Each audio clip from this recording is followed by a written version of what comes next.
ചുരുങ്ങിയ കാലം കൊണ്ട് ആസ്വാദക ഹൃദയത്തിൽ ഇടം നേടിയവരാണ് നന്ദഗോവിന്ദം ഭജൻസ്. ഇവരുടെ പാട്ടുകൾക്ക് ആരാധകർ ഏറെയാണ്. സോഷ്യൽ മീഡിയയിലും തരംഗമാണ് ഇവരുടെ പാട്ടുകൾ. എന്നാൽ ഇപ്പോൾ ക്ഷേത്രത്തിലെ പരിപാടിക്കിടയിൽ ക്രിസ്തീയ ഗാനം ആലപിച്ചതാണ് ആരാധകരെ പ്രകോപിപ്പിച്ചത്. നിരവധി പേരാണ് ഇവരോടുള്ള അതൃപ്തിയെക്കുറിച്ച് പരസ്യമായി പറഞ്ഞിട്ടുള്ളത്. മുൻപൊരിക്കൽ ഗാനമേളക്കിടെ ഗായകൻ സുദീപിനോട് ആർത്തുങ്കലപ്പള്ളി എന്ന ഗാനം ആലപിക്കാൻ പറഞ്ഞപ്പോൾ ക്ഷമിക്കണം, ആ ഗാനം ഇവിടെ പാടാൻ പറ്റില്ലെന്നായിരുന്നു അദ്ദേഹത്തിന്റെ മറുപടി. ഗായകരായാൽ അങ്ങനെയാവണം, ഭഗതിരു വേണം എന്നായിരുന്നു ഒരാൾ പറഞ്ഞത്. രൂക്ഷമായ വിമർശനങ്ങൾ തുടർന്നപ്പോഴാണ് ക്ഷമാപണവുമായി നന്ദഗോവിന്ദം ഭജൻസ് സംഘം എത്തിയത്. പെട്ടെന്നൊരു ഗാനം ആവശ്യപ്പെട്ടാൽ ഒരു പാട്ട് ആർക്കും ചുമ്മാ പാടാൻ കഴിയില്ല. അതെല്ലാവർക്കും അറിയാവുന്ന കാര്യമാണ്. അതിന്റെ കരോക്കയും വരികളും ഒക്കെ റെഡിയാണെങ്കിൽ മാത്രമേ പാടാൻ കഴിയൂ. ക്രിസ്തീയ ഭക്തിഗാനം പാടണമെന്ന് അവർ നേരത്തെ തീരുമാനിച്ചിരുന്നു. പാട്ടിന് മുന്നോടിയായി താൻ പഠിച്ച സ്കൂളിനെ കുറിച്ച് നവീൻ സംസാരിച്ചിരുന്നു. ഈ സംഭവത്തിന് ശേഷം വളരെ മോശമായാണ് അദ്ദേഹം പ്രതികരിച്ചത്. കമന്റിന് താഴെ വന്ന മറുപടിയിലൊക്കെ അത് പ്രകടമാണ്. ക്ഷേത്രത്തിൽ പാടാനുള്ളത് ക്ഷേത്രത്തിൽ പാടുക, പള്ളിയിലേത് പള്ളിയിലും.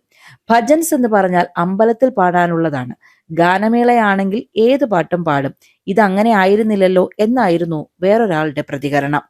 പ്രഗത്ഭരായ രചയിതാക്കൾ മനോഹരമായി ഭക്തി ചാലിച്ചെഴുതിയ വരികൾ മനോഹരമായി പാടുന്നു എന്നതൊഴിച്ചാൽ എന്താണ് നിങ്ങളുടെ ഈ രംഗത്തെ സംഭാവന എന്നാലോചിക്കുക. ലക്ഷങ്ങൾ വാങ്ങുന്നു, പറന്നു നടന്ന് പരിപാടികൾ അവതരിപ്പിക്കുന്നു.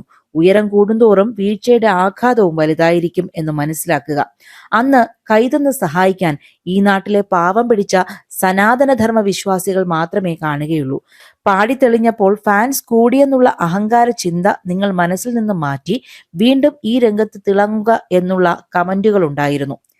സംഭവം വിവാദമായതോടെയായിരുന്നു ക്ഷമാപണവുമായി നവീനും സംഘവും എത്തിയത്. ഞങ്ങളുടെ അടുത്തിടെ നടന്ന ഭജനയുമായി ബന്ധപ്പെട്ട ഒരു നിമിഷത്തെക്കുറിച്ച് നിരവധി ചർച്ചകൾ നടക്കുന്നതായി ഞങ്ങൾ ശ്രദ്ധിച്ചിട്ടുണ്ട്. പൂർണ്ണമായ വ്യക്തതയോടും ആദരവോടും കൂടി ഇതിനെക്കുറിച്ച് ഞങ്ങൾ വ്യക്തമാക്കാൻ ആഗ്രഹിക്കുന്നു. ഈ പരിപാടി ഒരു ക്ഷേത്ര പുനർനിർമ്മാണ പ്രവർത്തനത്തിന്റെ ഭാഗമായിരുന്നു. വിവിധ രീതിയിൽ നിരവധി ആളുകൾ പിന്തുണച്ച ഒരു സംരംഭം. അതിൽ പങ്കുചേരാൻ ഞങ്ങൾക്ക് ഭാഗ്യം ലഭിച്ചു. പൂർണ്ണമായും ഭക്തിഭാവത്തോടെയാണ് ഞങ്ങൾ ഈ പരിപാടി അവതരിപ്പിച്ചത്, യാതൊരു പ്രതിഫലവും സ്വീകരിക്കാതെ. പരിപാടിയുടെ ഭാഗമായി സംഘാടകരുടെയും പ്രേക്ഷകരുടെയും അനുമതിയോടെ ഈ സംരംഭത്തിന് പിന്തുണ നൽകിയവർക്കുള്ള ചെറിയ നന്ദി രേഖപ്പെടുത്തലായി ഞങ്ങൾ ഒരു ഗാനം ആലപിച്ചു. ആരുടെയും വിശ്വാസങ്ങളെയോ വികാരങ്ങളെയോ വേദനിപ്പിക്കാനുള്ള ഉദ്ദേശം ഞങ്ങൾക്കൊരിക്കലും ഉണ്ടായിരുന്നില്ല.